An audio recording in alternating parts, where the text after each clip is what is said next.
안녕하세요. 플립입니다. 이번 시간은 지난 시간에 이어서 해외 뉴스 마지막 세 번째 이야기를 들려드릴 거고요.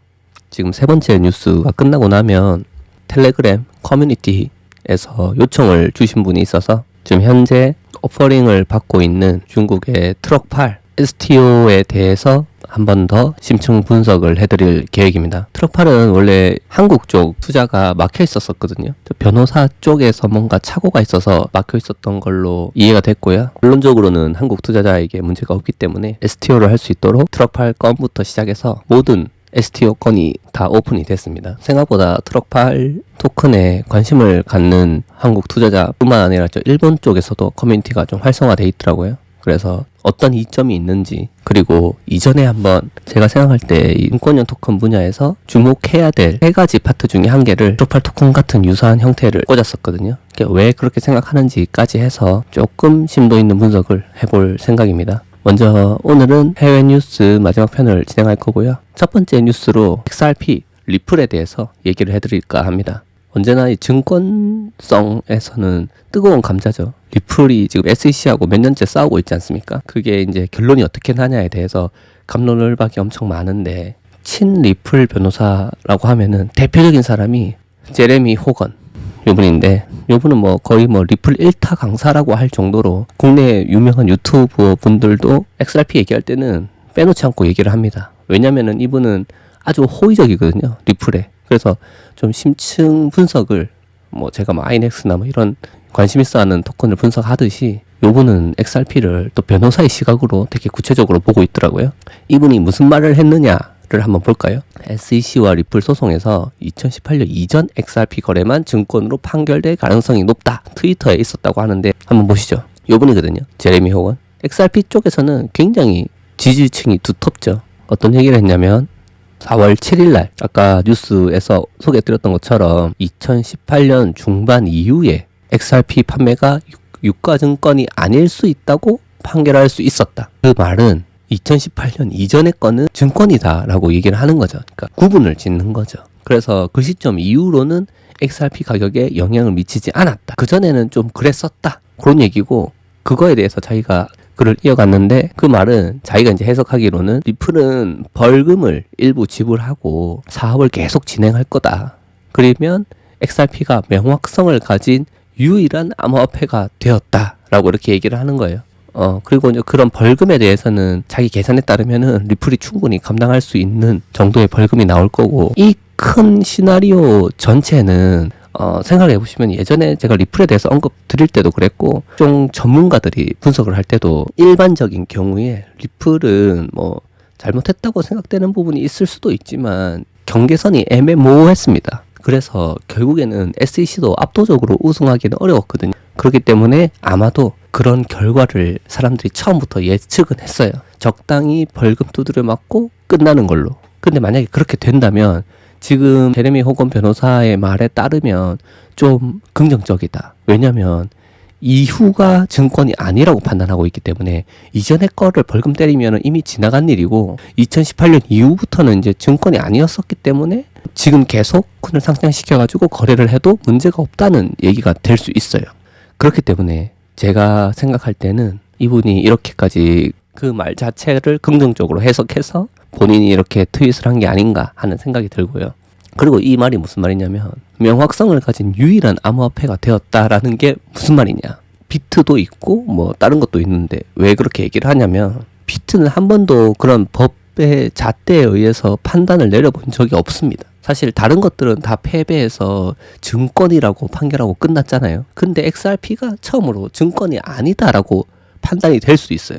법의 거름망을 한번 걸러진 거죠. 다른 애들은 예를 들면 라이트코인이나 비트코인이나 이더리움 클래식이나 이런 애들은, 레이븐 이런 애들은 아무리 봐도 증권 아닌 것 같은데 라고 생각은 했지만 실제로 SEC하고 다툼을 가졌거나 그런 적이 없습니다. 그렇기 때문에 이 사람이 명확성을 가진, 그러니까 증권이 아닌 유일한 암호화폐가 될 거다 라고 얘기를 하는 거는 그렇게 말은 충분히 할 수 있다. 그리고 이 사람 뒤에 말 보면 아마도 코인베이스는 내년까지 비트코인하고 XRP만 판매할 거냐, 딴 거 다 증권이라고 하지 않았냐, 그럼 다 증권이면은 XRP가 아닌 걸로 판단되고, 그러면 비트하고 XRP만 판매할 거냐라고 왜 이렇게 이 사람이 탁 찍어서 얘기를 하느냐면 보시죠. 친 리플 변호사 이 사람이 제레미 호건이거든요.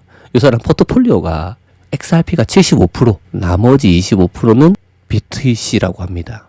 그렇기 때문에 말을 이렇게 하는 거죠. 요거 두 개만 팔아라 라는 그런 좀 자기 위주의 그런 트윗이었다. 만약에 XRP가 증권성이 없다는 판단이 들면 저는 확장성이 클 수 있다고 생각은 합니다. 증권이 아닌 건으로서 그리고 이거 리플의 대륙간 화폐 이동에 최적화되어 있는 그런 코인으로서 이 XRP가 가질 수 있는 영향력을 상당히 커질 수 있다. 그리고 CBDC 같은 걸 연구를 하면서 다른 나라들이 XRP 쪽을 좀 활용하는 경우도 있지 않을까라는 그런 막연한 생각을 한번 해봤는데 쉽진 않겠죠. 하지만 기술력은 좋기 때문에 XRP도 기대를 해볼 만한 코인이 아닌가라고 생각을 합니다. 친 리플 편인 변호사의 얘기이기 때문에 어느 정도는 제 말까지도 걸러서 생각을 하시고요. 그러면 다음 뉴스를 이어서 전달 드리겠습니다. HAG 해시레이트 자산그룹이라고 되어 있는데요. 이 회사가 INX에서 비트코인 채굴 보안 토큰 제공을 위해서 전략적 제휴를 발표했다. INX랑 전략적 제휴를 했다는 거고요. 이제 곧 상장을 INX에 해서 투자자들이 오퍼링을 볼 수 있게 될 건데요.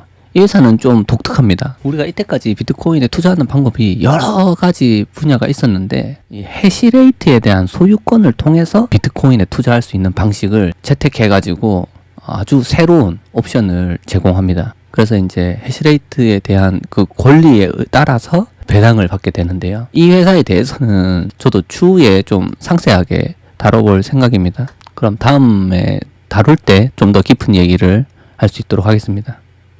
OSL 디지털 세큐리티하고 빅토리 세큐리티가 홍콩에서 디지털 자산 서비스 확장을 위해 협력했다. 이제 어떤 나라들이 지금 토큰 증권에 진심이고 계속 뭔가를 해 나가려고 하는지 인식이 되실 거거든요. 전 세계적으로. 제 뉴스를 지금 해외 뉴스를 계속 보시는 분들은 뭐 가령 들어서 룩셈부르크 계속 눈에 들어오는 단어들 있잖아요. 독일, 홍콩, 싱가포르, 미국은 뭐 당연한 거고요. 이런 회사들에 대한 움직임도 유의 깊게 보시는 게 필요합니다. 어떤 종류의 자산이 상장하고 있고 또 어떤 식으로 뻗어나갈지를 보는 게 중요하거든요.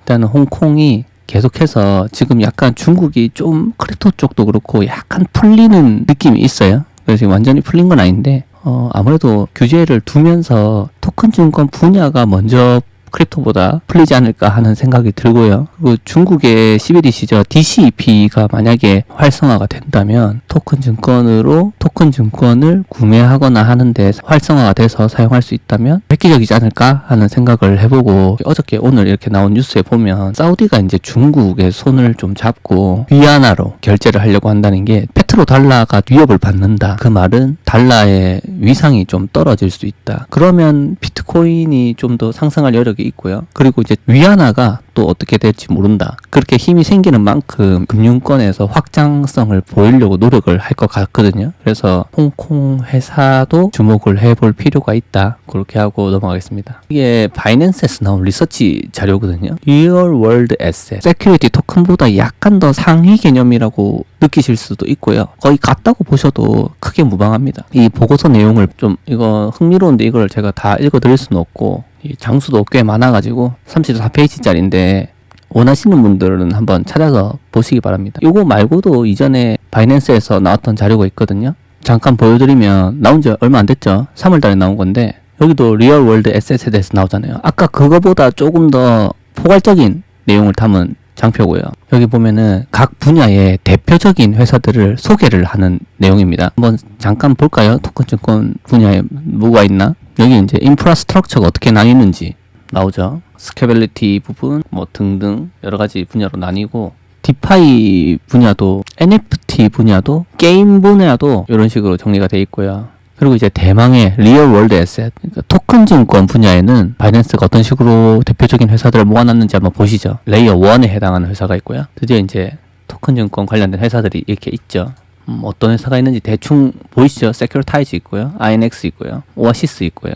다른 거는 뭐가 있었는지 생소하게 느껴지실 분들이 있을 건데 한번 살짝 보겠습니다. 토큰이도 보이고요. 리얼티도 보이네요. 프리오 그룹에 대해서 나온 게 있고 센트리퓨즈라는 회사 그리고 아까 말씀드렸던 것처럼 세큐리타이즈, 그리고 오아시스 프로, 그다음에 이제 INX가 이제 대표적인 회사다라고 바이낸스 리서치에서 보고 있는 것 같습니다. 물론 이게 전체를 다 말하는 건 아닌데 그래도 그 중에 대표적인 회사들이 모여 있고요.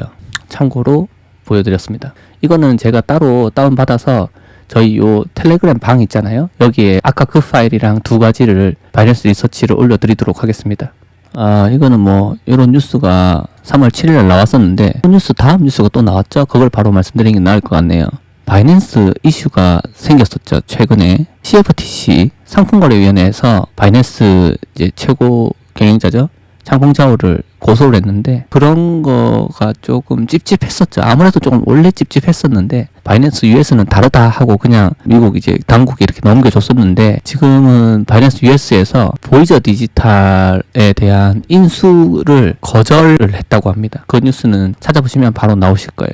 권도영도 잡혔죠. 잡혔는데 이렇게 나온 거 보니까 옛날 뉴스인 것 같은데 제가 그 전에 못 알려드려서 한번 훑고 지나가는 시간을 갖고 있습니다. 그 암호화폐 거래소인데 코인X라는 거래소가 뉴욕에서 이 증권을 갖다가 판매했다는 혐의로 고소됐다. 쉽게 말해서 업비트 빗손 같은 데서 토큰 증권을 팔다가 고소했다는 겁니다.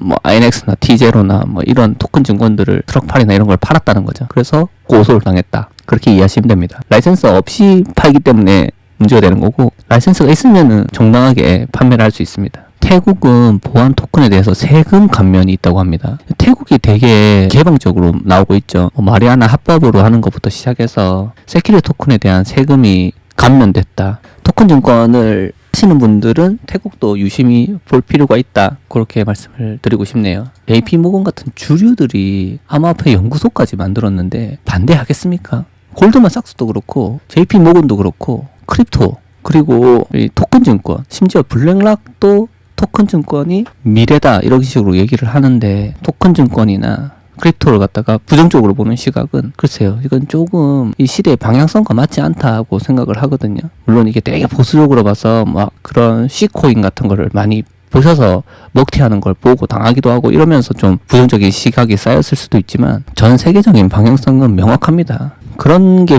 불안하면은 비트코인을 모으는 게 더 낫겠죠? 비트코인을 모으면 되죠. 크립토 쪽에서는. 그리고 이제 토큰 증권 쪽에서 이제 어떤 보석들이 있느냐를 저와 함께 좀 찾아보는 시간을 갖고 있는 거고요. 보시다시피 JP모건은 굉장히 친화적이다. 이거 지금 유료 결제가 안 돼 있어서 밑에 안 보이는데 블룸버그에 보면 골드만삭스 트레이더가 블록체인에서 채권을 판매할 것으로 보인다. 이건 증권, 토큰 증권을 팔겠다는 거고 골드만삭스도 이쪽으로 계속 테스트를 하고 있다. 그런 생각이 듭니다.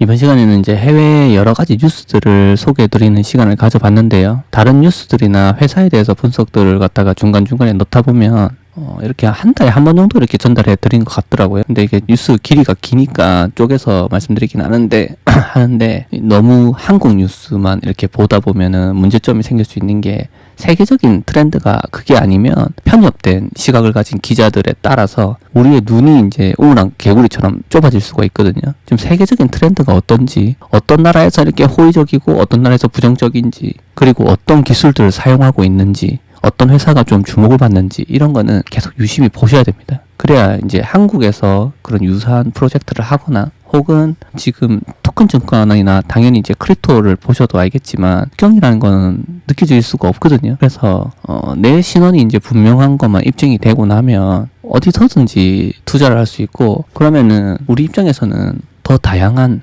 분야를 알아야 여기서는 맞은데 저기서는 틀린 경우가 분명히 있을 거기 때문에 넓은 시야를 가지고 저와 함께 계속해서 토큰증권을 스터디해 나갔으면 합니다. 늦은 시간까지 함께 해주셔서 감사하고요. 다음 시간에 찾아뵙도록 하겠습니다.